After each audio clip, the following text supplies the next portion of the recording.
Hemos estado desarrollando una serie de clases dentro de la materia que se llama Cristología, y el tema en esta ocasión tiene mucho que ver con el nacimiento de nuestro Señor Jesucristo.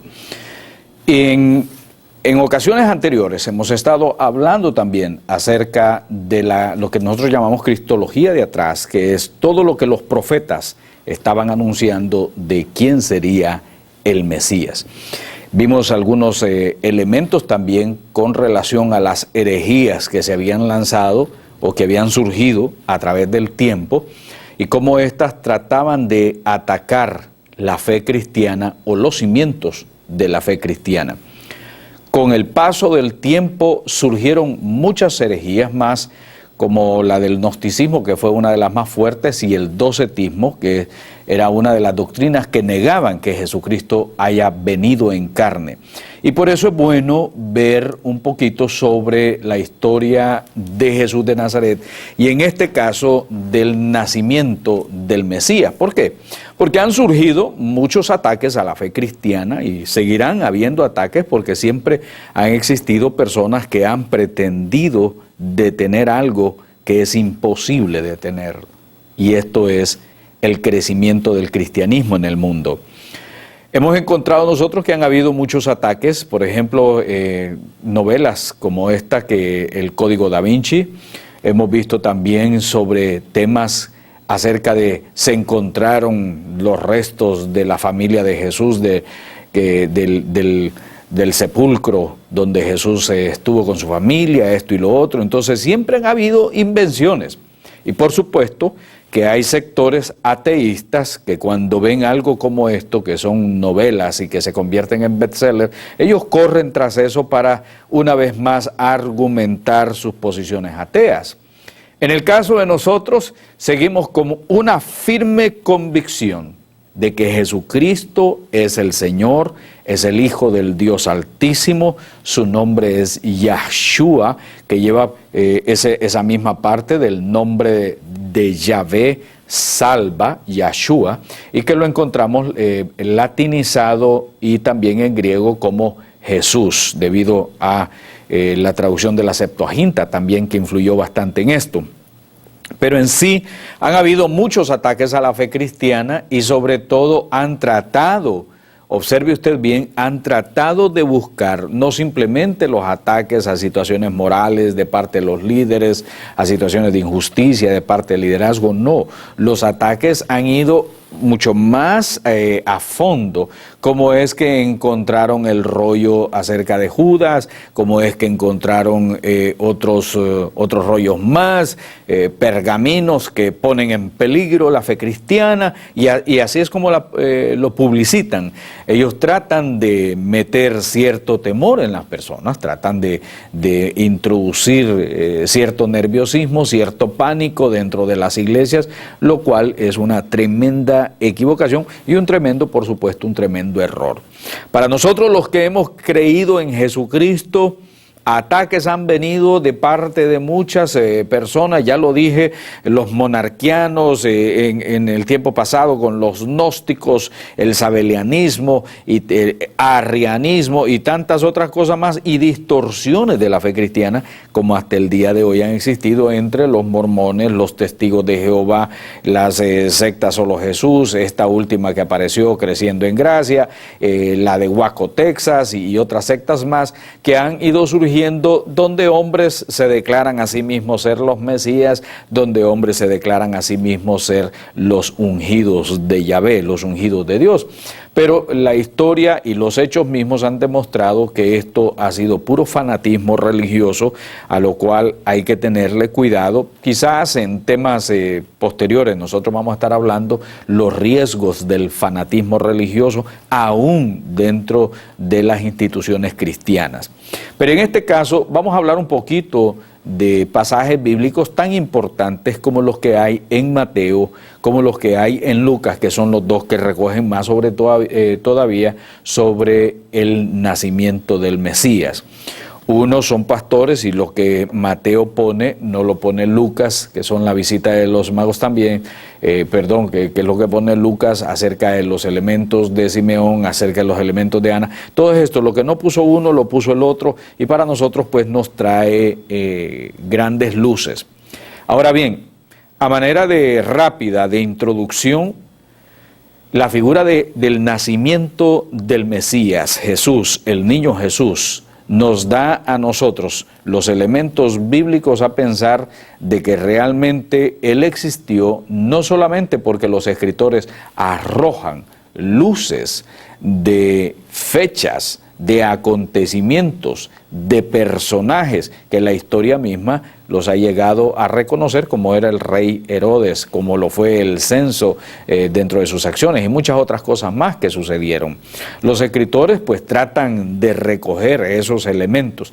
Ahora, hay algo que debemos de tener bien en claro, es que los evangelios no nos dan a nosotros una biografía, por así decirlo. El propósito de ellos no era darnos una biografía en sí, sino que lo mismo que sucedió con Moisés, lo mismo que sucedió con Josué, lo mismo que sucedió con Samuel, el rey David mismo, nos habla de su niñez o de elementos de su niñez, pero no simplemente como hechos que le interesarían a un biógrafo, sino como situaciones que señalan a una vocación.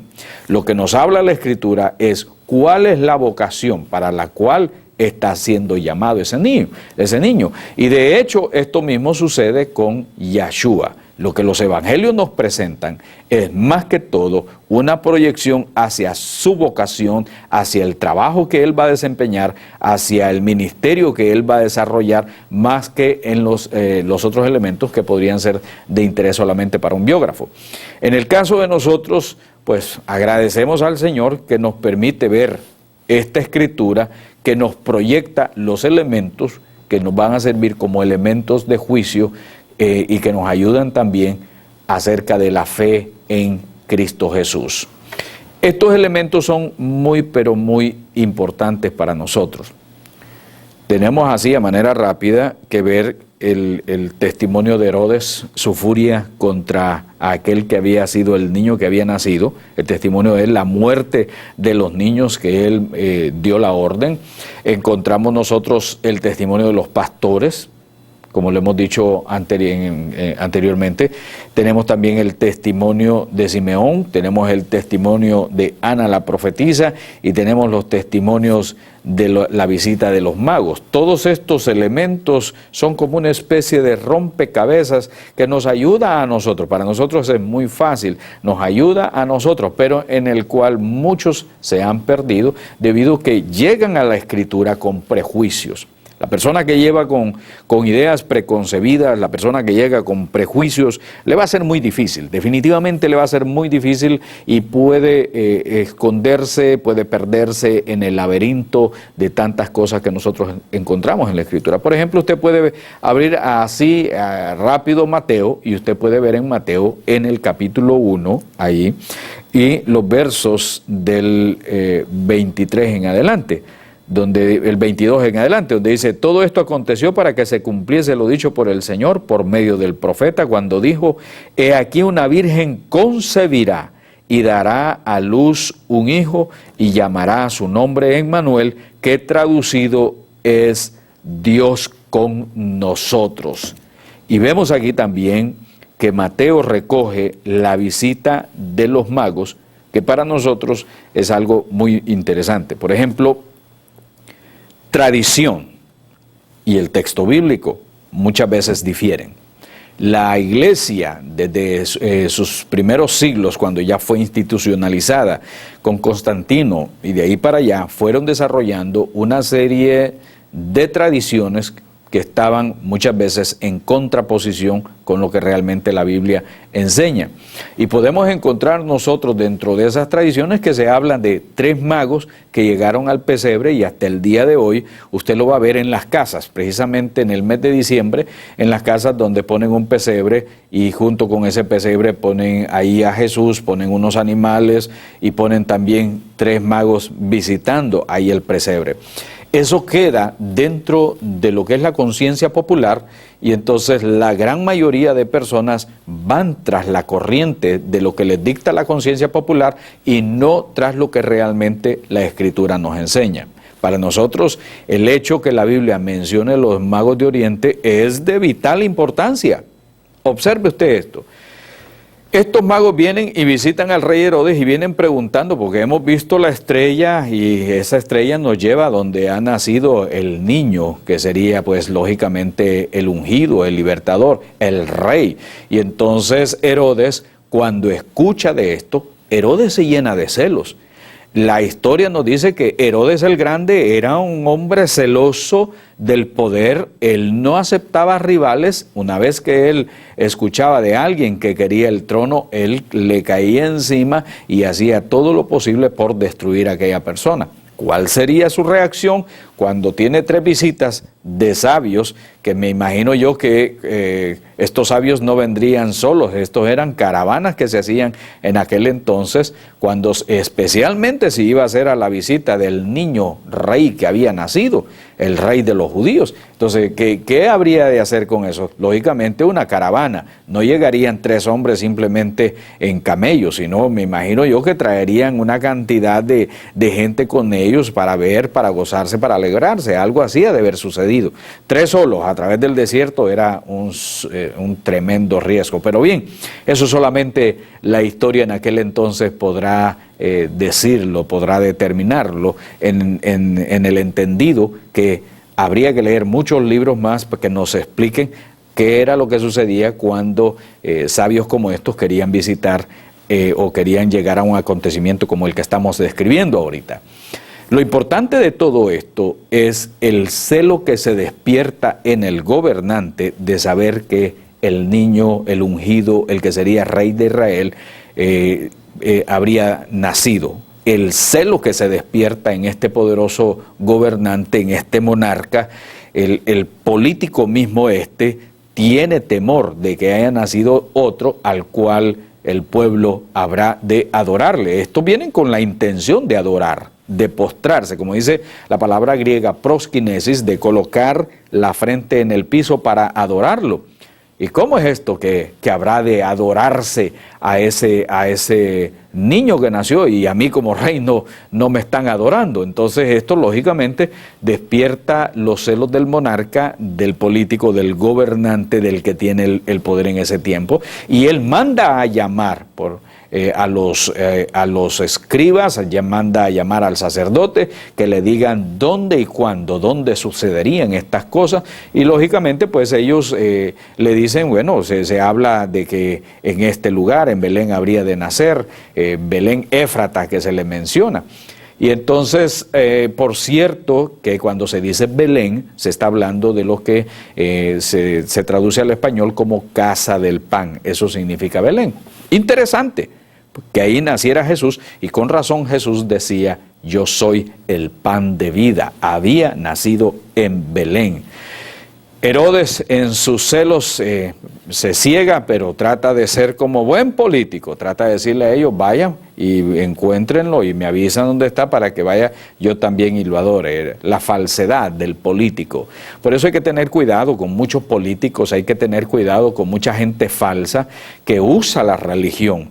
Herodes usó a los religiosos, Herodes llamó al sumo sacerdote, llamó a los sacerdotes, llamó a los escribas, quería indagar, quería saber, los usó, y así hay muchos políticos que también usan a los religiosos en diferentes países, en diferentes lugares. Los grandes que están en el poder, si son del lado del protestantismo, llaman a los pastores, llaman a los evangelistas que oren por ellos cuando van a hacer sus atrocidades. Lo mismo sucede en nuestra América Latina. Nuestra América Latina, ahí está el político, el presidente con su banda de la bandera de su país, y al mismo tiempo están los prelados, están los obispos, están los arzobispos. La misma componenda ha existido siempre a través de todos los siglos.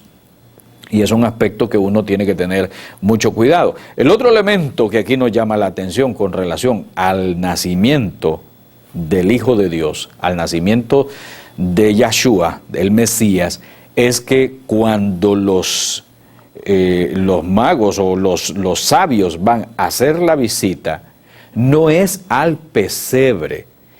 Todos coincidimos en eso, que el niño pudo haber tenido entre 6 meses o 1 año. Hay por parte de los comentaristas hay una inclinación que es más o menos 1 año, otros dicen 18 meses, pero la mayoría coinciden en que el promedio es en 1 año. Ya el niño tiene 1 año, por supuesto que no está en el pesebre donde lo fueron a visitar los pastores. Ya el niño tiene 1 año y está en una casa.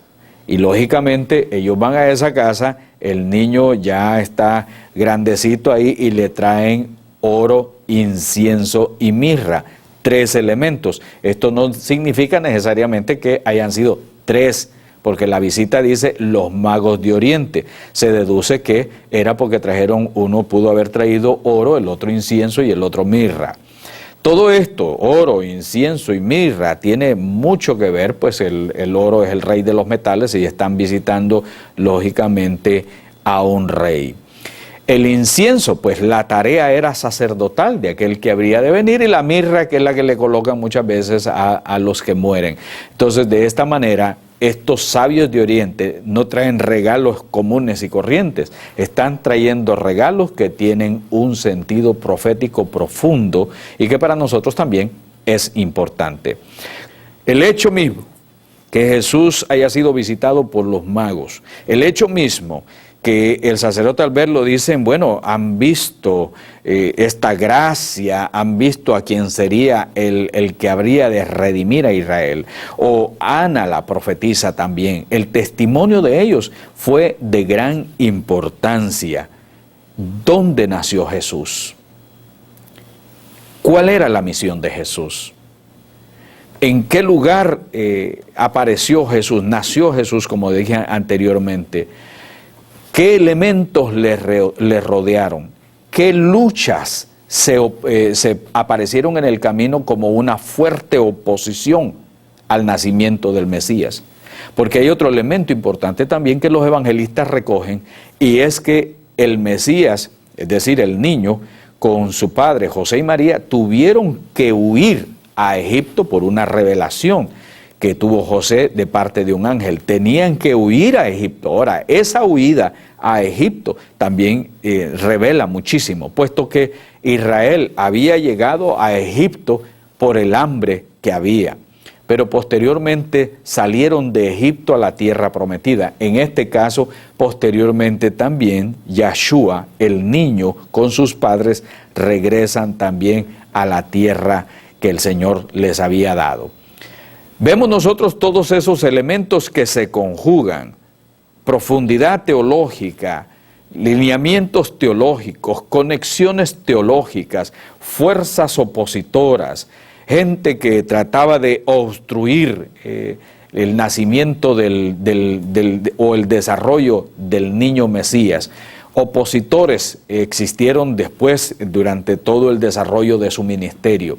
Como lo dije en el inicio de esta sección, ha habido muchas personas opuestas a este mensaje, porque el Mesías Yahshua traería transformación al mundo, y eso mismo, este mismo mensaje fue el que dieron los magos, que este hombre habría de traer transformación, y así fue. Fíjese usted, observe que son personas que vienen de afuera de Israel, son sabios de Oriente.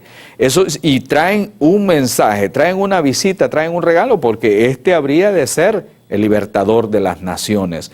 Observemos nosotros eso también y démonos cuenta que este mensaje es un mensaje que va para toda la gentilidad, es un mensaje que va para todo el mundo. Ha nacido un niño, su nombre sería llamado Emmanuel, que significa Dios con nosotros. El nacimiento de Jesús de Nazaret para nosotros cobra real importancia también en nuestro tiempo. No puede ser visto, observe, simplemente como un elemento religioso para una celebración de una fecha de Navidad, porque esa fecha del 25 de diciembre no es la fecha en que el Mesías pudo haber nacido.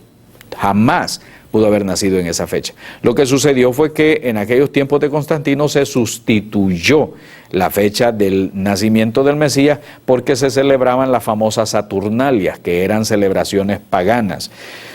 Para nosotros sigue siendo importante, claro que sí, el estudiar el nacimiento del Mesías y cómo esto tiene serias implicaciones con relación a nosotros en nuestro tiempo. Si usted observa bien, Herodes hace una matanza porque ha nacido alguien que atenta contra su poderío, contra su comodidad.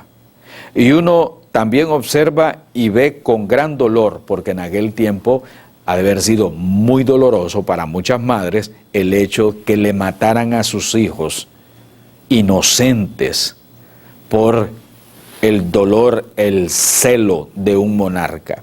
Para mí me dice mucho eso cuando nosotros vemos en los países nuestros precisamente la mortandad de niños, el hambre, la desnutrición, el abandono de los niños y cómo muchos ostentan el poder, ostentan las riquezas o como vemos nosotros hoy día con los llamados televangelistas de la prosperidad, donde ellos ven la pobreza como una maldición, porque es fácil decir que la miseria es una maldición, por supuesto que es bien fácil decirlo.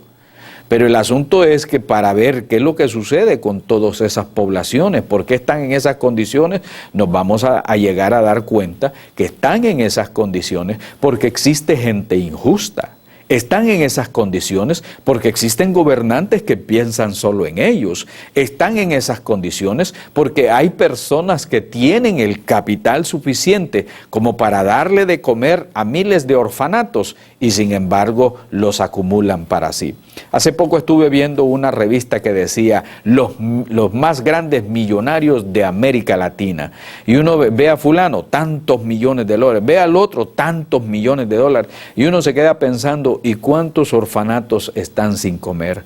¿Y a cuántas madres les han matado sus hijos, ya sea personas que están metidos en la guerrilla, ya sean personas que estén metidos en el ejército, ya sean de derecha, de izquierda, del medio, de donde sea? La cosa es que han pasado y han hecho también matanza de niños por el odio que ellos llevan cargados adentro. Mis amigos, mis hermanos, todo esto cuando yo leo la Escritura a mí me hace profundamente reflexionar cómo leemos la Biblia, con qué anteojos. Por ejemplo, a veces nosotros también somos un poco fuertes, un poco duros con relación al juicio que se le hace a los religiosos, pero muchas veces algunos de ellos no tienen totalmente la culpa, puesto que les han puesto los anteojos para interpretar la Biblia. Les han puesto no los anteojos de la realidad, sino los anteojos de la subjetividad, del engaño y del error. Y se los han colocado, y entonces ellos ven y leen lo que ellos les han enseñado. La Biblia es tan amplia, pero van a leer simplemente de acuerdo a cómo les han enseñado. Y a ellos les han enseñado que es bueno tener opulencia, que es bueno tener riqueza, que alguien por ahí apareció diciendo que Jesús era una persona que estaba bien cómoda. Yo tengo videos también que Jesús era una persona que hasta anduvo en una burra y en aquel tiempo en una mulita, que eso costaba muchísimo dinero. Eso, mis amados amigos, son puros argumentos que proyectan en el fondo no el Evangelio de Jesucristo, sino la avaricia y la codicia. También, por otro lado, hay religiosos que son muy sencillos al decirle al político la información, como sucedió en aquel caso que estaban con Herodes. Ellos le dijeron, no, va a pasar esto, pero no saben qué es lo que está moviendo atrás. A veces hay inocencia, otras veces hay ignorancia y otras veces hay malas intenciones de parte de ese contubernio, de esa relación religiosos gobernantes, como lo hubo también en aquel tiempo. Todo esto nos hace pensar muchas otras cosas más. Para nosotros el nacimiento del Mesías trae un mensaje poderosísimo que puede transformar la vida del ser humano. Esperamos nosotros que el mensaje de Jesucristo también pueda transformar tu vida, traiga inteligencia desarrollada cada vez más, inteligencia espiritual también, traiga sabiduría a tu vida y de esa manera tú conocerás la verdad y la verdad te hará libre. Que el shalom de Dios sea contigo, bendición y paz de parte de nuestro Señor Jesucristo, el Salvador Yahshua HaMashiach. Shalom.